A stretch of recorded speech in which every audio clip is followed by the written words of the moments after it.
So for those of you who don't know me, I think most of you do, I'm Deb Bergeron, and I'm the founder of 100 Plus Women Who Care, Southern Maine. And I am so delighted to see all of you here. Really, thank you so much. You really have my heartfelt thanks for coming out and being one of the game-changing women of Southern Maine.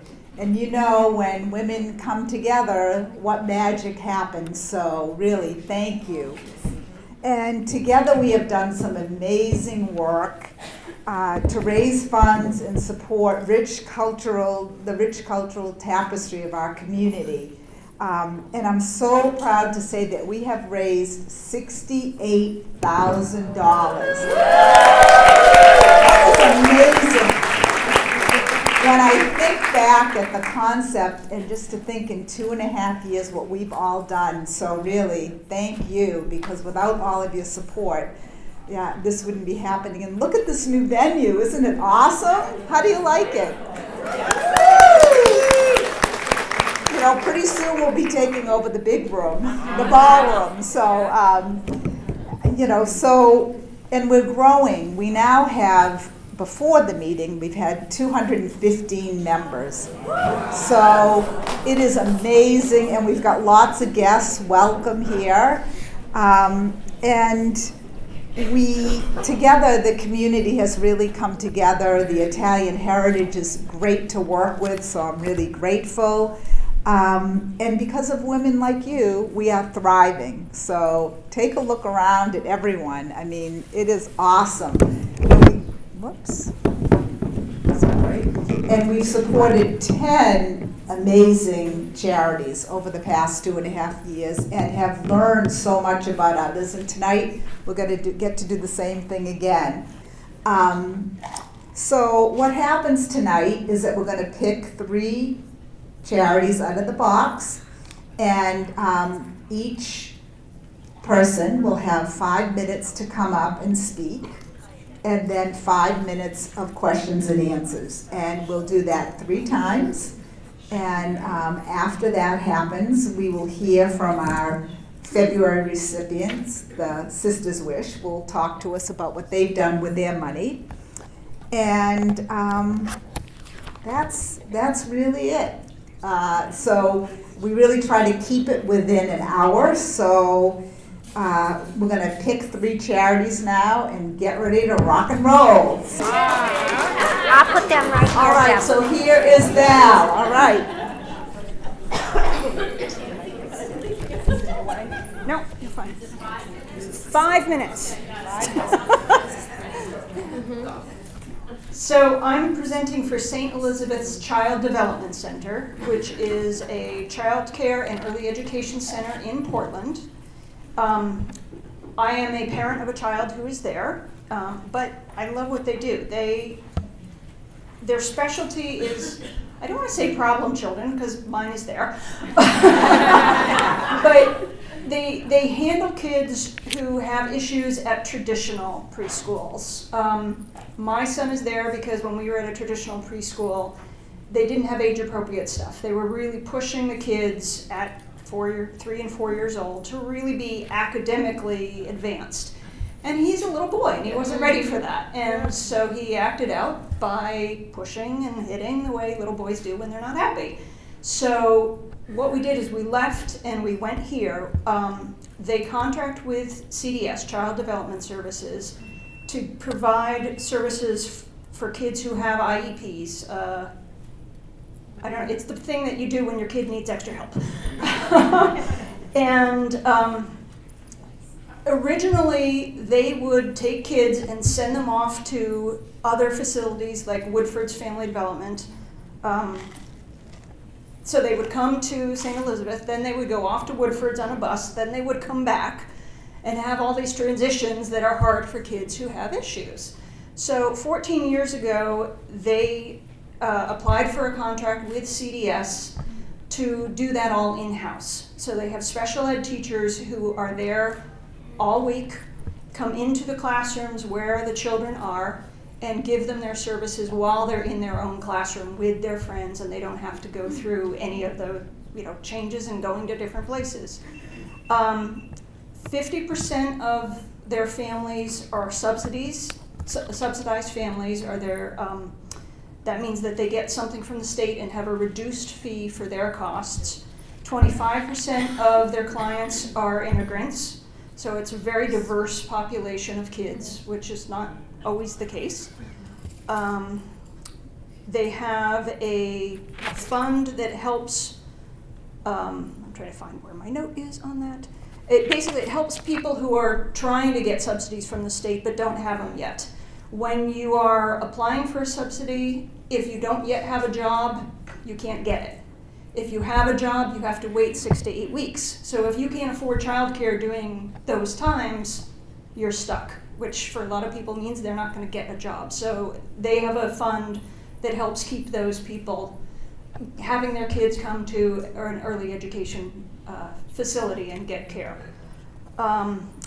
It's one of the 4 original programs for Catholic Charities, but it is not a religious program.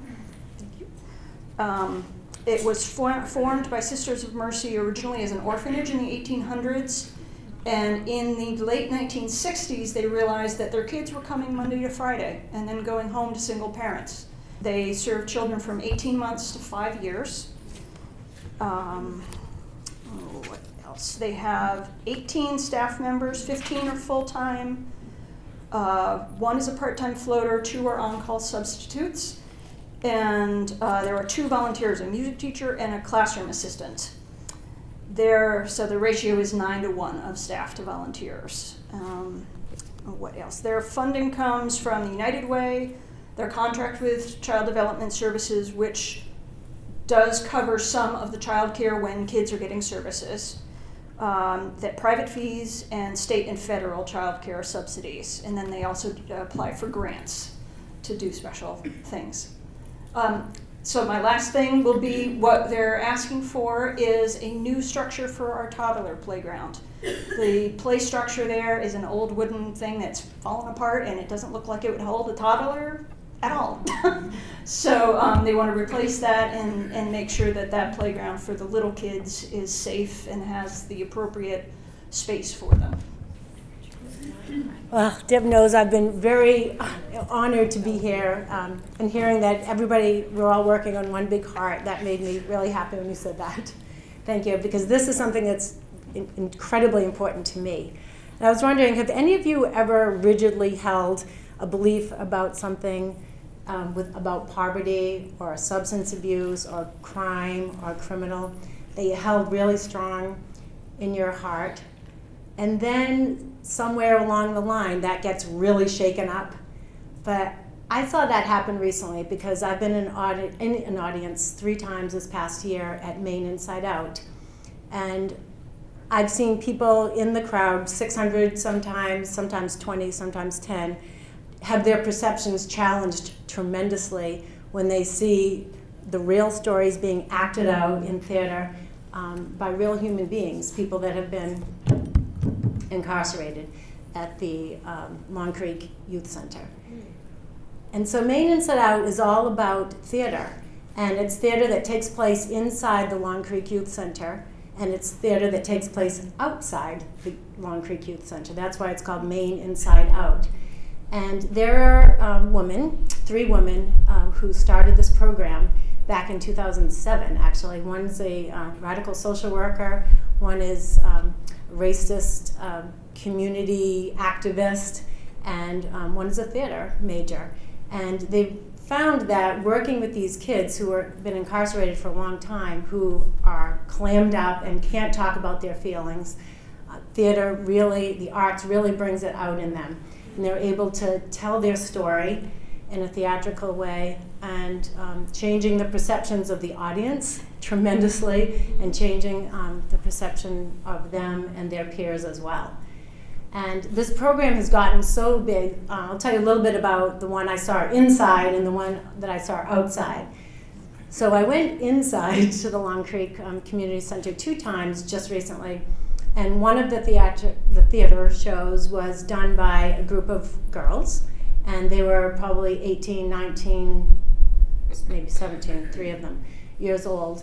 And it was the most amazing, empowering experience for them to be able to tell their story of the incredibly difficult situation that they grew up in, and some of the behaviors that they ended up exhibiting, and some of the crimes that they ended up committing by being in the situations that they were in. And they acted this out, and they were able to tell their story in a most heartfelt way. And the audience was, as I said, perceptions were changing. You know, they were feeling empowered. They were getting positive feedback from the audience, and the audience was learning a lot from them too. It was like really crossing boundaries and being able to understand each other. So that was the inside. And I also saw a young men's show the next day, and theirs was incredible too. I mean, they're same thing. We got to talk to them at the end and ask a lot of questions about how they did this and why they did this, and touched everyone tremendously. And then I went to a show at the Hannaford Hall, because this was the main outside. That was the inside in the Long Creek. The outside is when people get released. Now, I've worked at a prison for 15 years and as a counselor, so I totally could relate to the fact that these kids and these adults, they're going to be out someday. They're not going to stay inside all the time. So I want them to have all the success that they can have while they're there, to have these opportunities to be able to tell their story, to be able to feel their feelings, because I know they need to feel to heal. And when they tell their stories, they feel a group, they feel empowered, they feel loved, they feel understood. And thanks, Lucinda. And once they get into the outside, the 3 communities in Maine that incarcerate the most children are Biddeford, Lewiston, and Greater Portland area. And in those 3 areas now, we have one, I think in Biddeford it's a library, in Lewiston it's a, can't remember, it's a safe house. And in Portland, we also work in a library. And these kids can come, once they've been released, they can come to these areas and meet with all of the other kids that have been released as a family, and they act as a family. They support each other, they love each other, they still practice, they perform these theatrical shows, and they've been asked, a huge group of them have been asked to go to Capitol Hill. Angus King invited them to come as a big group, 60 of them who've probably never left the state of Maine, never been on an airplane. Wow. And they're going there to show how boundaries can be crossed, we can really understand each other. Through Maine Inside Out, through these theatrical groups. Do I have time for that, Deb? Lucinda? Sure, I have 2. I actually interviewed these. I have one from a young man and one from a woman. Do you care which one do you want? From the woman. The woman, all right, because we're in a woman's group. Okay. Sophie, a young woman who first joined Maine Inside Out while incarcerated at Long Creek, became homeless shortly after being released in 2015. She went through a really rough time for a number of months, but no matter how low she was, she managed to keep making it to our weekly meetings. Some weeks she would share openly about the difficult time, and others she would stay quiet. She reflected later that it was often the knowledge that she could walk through that door and feel safe to be however she needed to be right then that helped her survive the challenging time. We supported her in small ways whenever need arose, helping her get a bank account, for example, or her ID so she could look for work. And in group each week, we checked in and played theater games and began creating new work. Sophie volunteered to work with a few other young women to create and perform a short piece for the Maine Women's Fund annual lunch in the spring. I'll never forget seeing her take that stage in front of 700 people, sharing the raw and beautiful poetry she wrote and singing her heart out. No one there would have ever guessed she had come from a shelter that morning with everything she had in a backpack. She was brilliant and so incredibly courageous and powerful. As the weeks went by, we witnessed Sophie's presence in the group began to shift. She shared openly about her struggles and provided support and encouragement for others. She expressed interest in talking to a college class. She and her boyfriend began to save towards getting an apartment. As summer turned to fall, Maine Inside Out found a donor who offered to purchase a class and help Sophie get enrolled at SMCC. By October, she and her boyfriend found an apartment, and for the first time in over a year, they had a real home. He joined Maine Inside Out as well. Together they parent his young daughter, whose adorable giggles are a familiar sound at many a Maine Inside Out group meeting.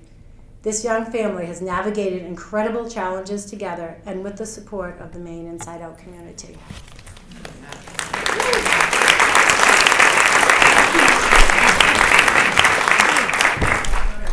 Thank you. Wow. Amazing stories, right? So, how many of you have ever known anyone that struggled with their finances?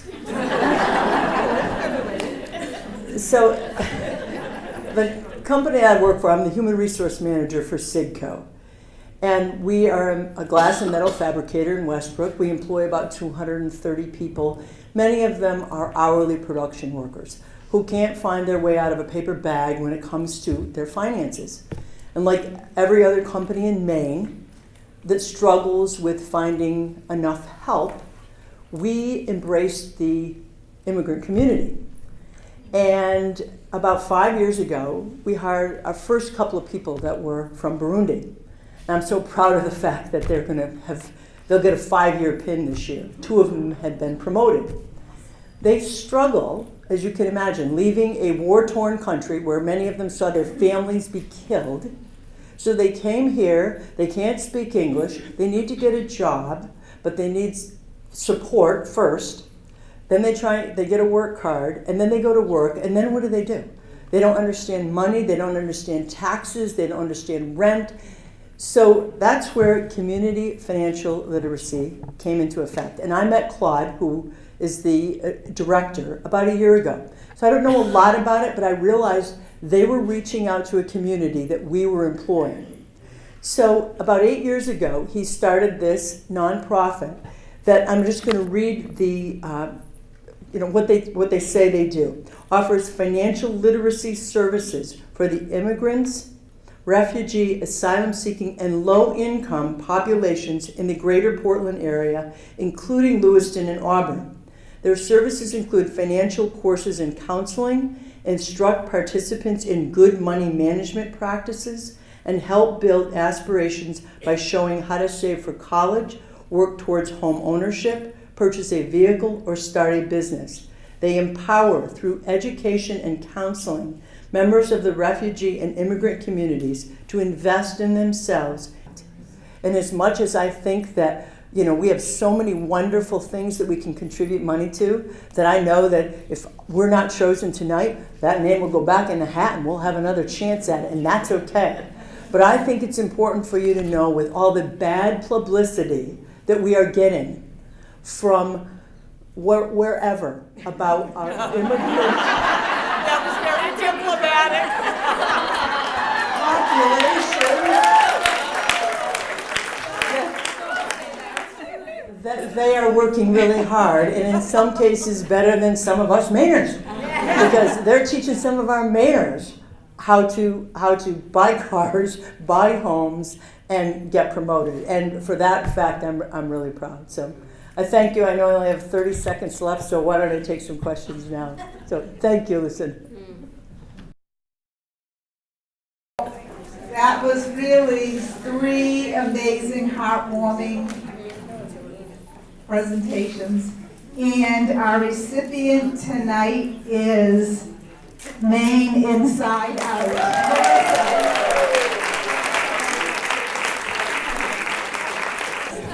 So I want to thank everyone. Yes, write the checks. Oh, I thought people had already done that. Sorry. I did that. Please write your checks to Maine Inside Out.